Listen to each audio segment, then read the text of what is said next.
नमस्कार साथियों, स्वागत है आप सभी का एक बार चैनल पे।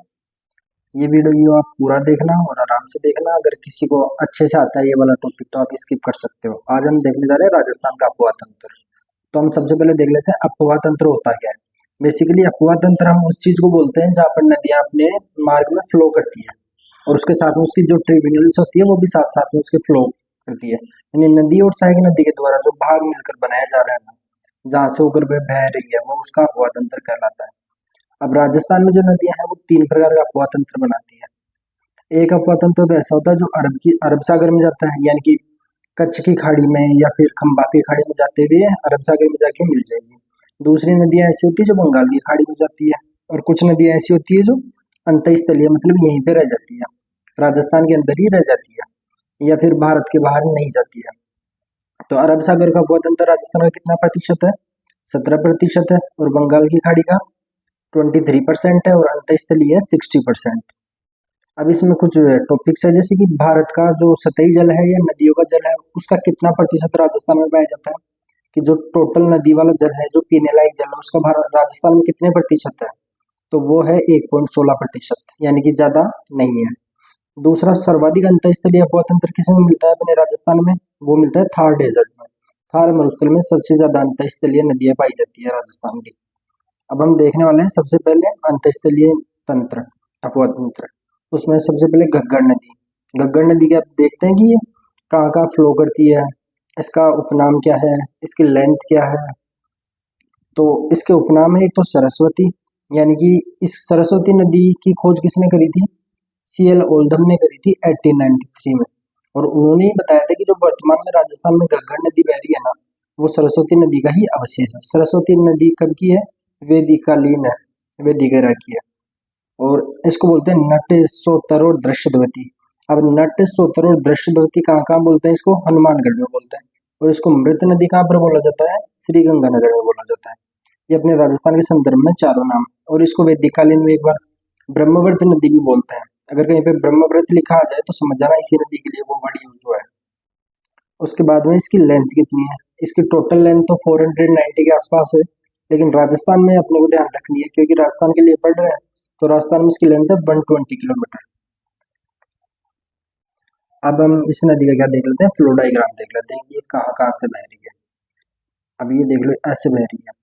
तो ये कहाँ से स्टार्ट हो रही है, इसका उद्गम स्थल कहाँ पर है? वो है शिवालिक की पहाड़ियाँ, जो कि कालका हिमाचल प्रदेश में स्थित है। फिर वहां से बहती हुई ये आएगी पंजाब में, पंजाब से होती हुई आएगी हरियाणा, और हरियाणा में हिसार के पास आकर क्या बनाएगी? ओटू झील बनाएगी। किस झील का निर्माण करने वाली है? ये ओटू झील, इसके किनारे ही है। अगर ओटू झील को जल पूछे कहाँ से मिल रहा है तो वो घग्गर नदी से मिल रहा है। फिर राजस्थान में ये टिब्बी से प्रवेश करने वाली है। जो टिब्बी कहाँ पर स्थित है? हनुमानगढ़ में स्थित है। टिब्बी से प्रवेश करते हुए राजस्थान में ये अनूपगढ़ तक जाकर विलुप्त हो जाती है। लगभग यहीं तक ये बहती है। तो आप देख लो राजस्थान में ये कहाँ कहाँ बह रही है? हनुमानगढ़ में, और अनूपगढ़ पहले जिला होता था गहलोत जी के राज में, लेकिन अब तो हट चुका है। तो ये गंगानगर और हनुमानगढ़ में बह रही है। दो ही जिलों में अभी राजस्थान में बह रही है। और इसमें अगर बाढ़ आएगी ना, तो बाढ़ आने पर इसका पानी कहाँ तक चला जाएगा? वो पाकिस्तान तक चला जाएगा। पाकिस्तान में भी फोर्ट अब्बास तक इसका जाने वाला है। अब ये क्या है कि ये अनूपगढ़ के पास में तलवाड़ा झील स्थित है। तो इस तलवाड़ा झील को जल किससे मिल रहा है? ये मिल रहा है खग्गर नदी से। और एक है तलवाड़ा सभ्यता। वो सभ्यता किसके पास स्थित है? वो लूणी नदी के पास स्थित है, बालोतरा में। तो ये दोनों चीजें कंफ्यूजिंग है। अगर झील के बारे में पूछे तो वो घग्गर नदी के पास स्थित होगी। और यहीं पर हनुमानगढ़ जंक्शन स्थित है। ये क्या है? हनुमानगढ़ जंक्शन नीचे स्थल पर विद्यमान है। तो जैसा कि अभी बाढ़ के हालात बने हुए हैं हनुमानगढ़ में, क्योंकि पंजाब और हरियाणा में बाढ़ का पूरा माहौल बन चुका है, तो वहां से होते हुए पानी हनुमानगढ़ जंक्शन तक भी ये जद में ले सकता है इसको भी।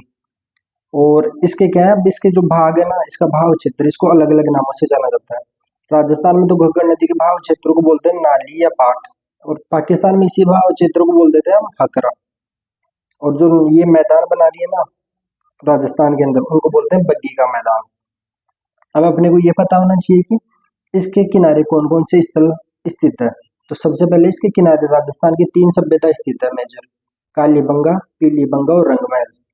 ये तीनों सभ्यताएं राजस्थान की है, इंडस वैली सिविलाइजेशन से रिलेटेड। और ये बनावली जो सभ्यता है ना, वो हरियाणा में स्थित है। वो भी इस घग्गर नदी किनारे स्थित है। और इसी के किनारे देखा जाए तो बटनेर दुर्ग स्थित है। अब बठनेर दुर्ग के संदर्भ में क्या है, 2-3 स्पेशल पॉइंट है कि एक तो राजस्थान का सबसे प्राचीन दुर्ग है, बठनेर का किला है जो, और यहाँ पर सबसे ज्यादा विदेशी आक्रमण हुए हैं। दूसरी बात ये उत्तर सीमा का प्रहरी भी कहलाता है, गार्ड रूम।